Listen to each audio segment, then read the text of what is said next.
The last two seasons, both fan bases and probably teams think that the officiating benefited the team that won the football game. I can tell you right now, last year's officiating was the worst I've ever seen going against Alabama. And I would have loved to have had those officials on Alabama's side. It was a different crew. And we're going to talk about this year's game, if officiating really played a part in it. But it's something that a lot of people have talked about. And so we're going to get into it here. But before we do, we'd love to have you as part of our channel. This is the Bama Tailgate YouTube channel. Easy to get an invitation to the party. We got beer, we got food, and we got TVs. We got everything you need, including a great band. So join us here. Final score was 34-20, but it doesn't really indicate how close this game was. Last year, when I left watching that game, I was honestly disgusted by some of the officiating in the game. So I want to start there because it's the only game that I can remember since I've been covering college football. And I know I'm biased, so I'm not saying that, but I am objective. That I felt like the officials might have had an alternative agenda. And the reason why, Chad, is the interception that Coolio had. That's a good nickname for him. Yeah. That Kool-Aid had at the end of the game. And then he's running it back the other way, and some guy throws a flag. And then after that, we didn't see any. Now, 9 of those penalties against Alabama, and I think they had 17 in the game, were pre-snap penalties.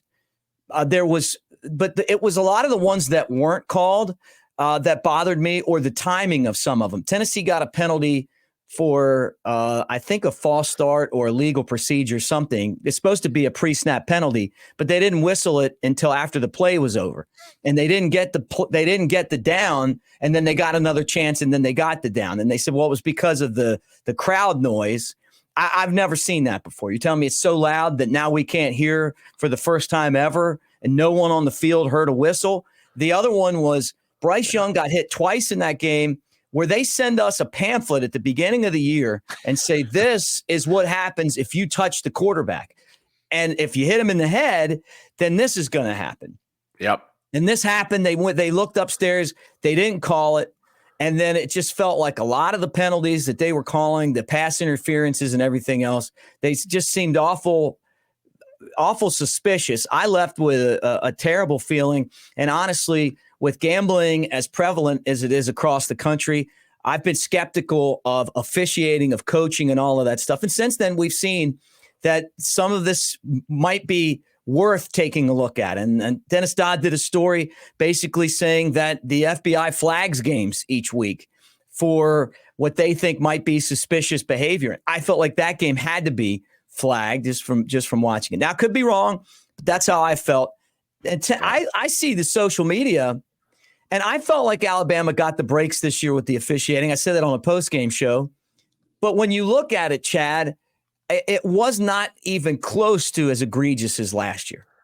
Yeah, it really wasn't. Mick, look, this is by rule, and it gets called. It got called in the Eagles-Dolphins game a couple of nights ago. And I know it's NFL to college, but it's the same principles. Mick, this softly is roughing the passer. Right. This is roughing the passer. Like literally just touching the helmet of the quarterback is roughing the passer. It's an automatic flag every single time. But what Bryce Young took was third-degree assault. Yeah. He took a face mask straight into the chin. I mean, it was a complete, it should, honest to God, be on a training video that you hand out to officials at the beginning of each year and say, this is the definition of targeting. Actually, it may not be targeting this year. It probably would still be, but they've changed it now, like crown of the helmet. But since Bryce was the quarterback, then that blow to the head, they definitely still call it.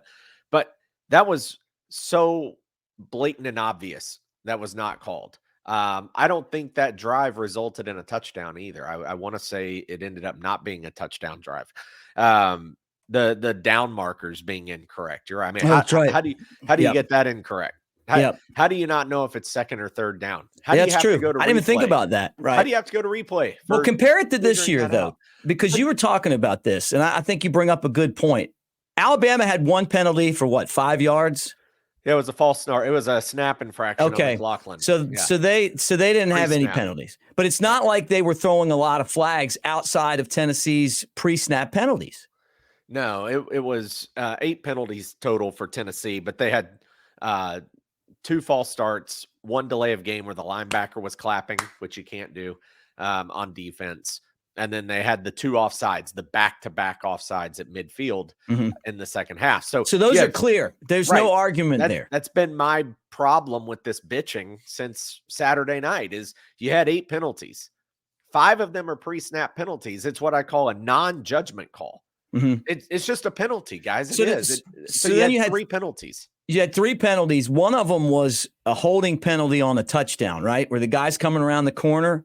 Was that one of them? No, no. Okay, that was Texas A&M. They had 2 offensive holding penalties. Tennessee did, and one then of them was like a receiver. One defensive holding. It was on 3rd down. Jermaine Burton was making the cut outside, and replay showed he did grab the jersey. Okay. Was it egregious? No. There's been a lot, but the officials saw it worse called. There's been a lot worse that was allowed to play on. Okay, so because one of the holdings I saw was pretty bad, and then the other one I saw was not. I don't know. I didn't know why they called it. Is that how you felt too? I mean, one of them was kind of like, "What are you doing?" I'll take it, but. Yeah, and the thing on social media too is everybody has resorted to the still frame images of, oh my God, I can't believe this, or I can't believe any of this. And somebody I saw, Wes Rucker, post something about this looks a little face masky. Okay, well, there was the same thing that happened last year to Isaiah Bond. Getting his face mask ripped off going into the sideline, So when you get that perfect still frame, yes, you might catch that 0.2 of a second or half second where somebody did something wrong. If you wanted to go back and look at penalties that way, then go back and look at it and say, man, you could grab 138 flags. It's kind of like that old saying, Mick. Remember, I haven't heard it as much, honestly, recently, but they used to say on kickoff returns, oh, you call holding or blocking the back every single play. Right. Every single time you could find one. You could find a hold, or you find a block in the back, or something that was off to the side. But at some point, you don't want penalties to dictate the game. And I think that was my bigger problem last year, is that Alabama had 17 penalties. So penalties were allowed to dictate the game, but they missed a couple of crucial personal fouls or a pass interference. And you know what? That call on Kool-Aid on the PI, I was actually okay with them calling PI. The problem I had with the PI is they waited until Kool-Aid was at the 40 before they called it. But it was like a jump ball. And it was it wasn't even a good pass. It was just a jump ball, where it was like a basketball play. Yeah, it was. And a lot of times, fast offenses with really good receivers, they like to do that. They get their mismatch and they just let their receiver go up and try to make a play. But it was just that compounding. And then when the flag was thrown, that was the biggest problem, right? Like the flag was thrown when he was 40 yards the other direction. Yeah, right. If you'd have if the guy standing there whose job it is to call that calls it, then it doesn't feel as suspicious. That was the other thing. Yeah. But I didn't think it was a pass interference. Yeah, the guy right there didn't call it. It was the guy across the end zone who called it. And honestly, man, it's like it feels like I've never been a complainer about penalties, and in the LSU loss and all the national championship loss and that all along the line, I don't think I've ever complained about penalties, but I just didn't like that game. I didn't like the way that it was called. That crew's been in trouble before for bad officiating. You go back and watch it, and it just didn't feel right. I didn't get the vibe that that's why Tennessee lost this football game. To me, Tennessee lost this football game because Joe Milton played out of his mind in the first half. And then in the second half, he was overthrowing receivers. They were running the ball, and Alabama stopped the run. and they really didn't get into a pass. They were going to have to pass in the second half to be able to move the ball because the run was gone. And honestly, we didn't talk about this, but watching the game, over, when you watch the game over, Malachi Moore did a really good job in the second half of taking away some of those lanes to throw. And I think that adjustment in itself is one of the reasons why Alabama won the football game.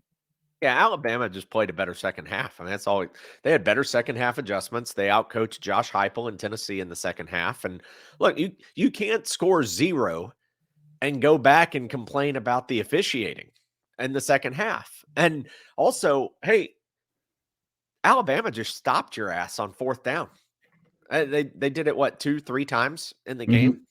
Alabama just did something we talked about last week leading up to the game, and that is control the trenches in the right spots. And that's what Alabama did. I mean, when you're going for it on 4th down and you can't get half a yard or a yard, guys, that's on you. That's not an official. And that's the problem that Tennessee had in the second half is Alabama's defense stepped up and Tennessee didn't score.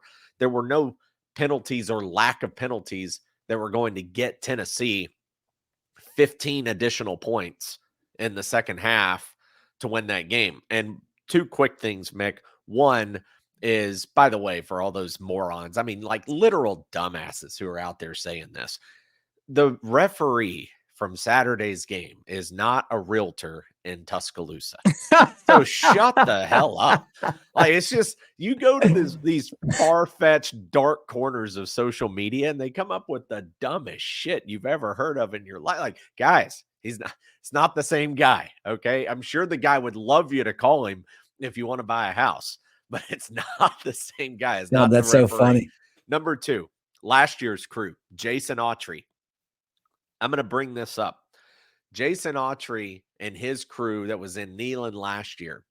If you remember this, Mick, it's the same crew that when Bo Nix was playing against Arkansas down on the plains and took the snap to spike the ball.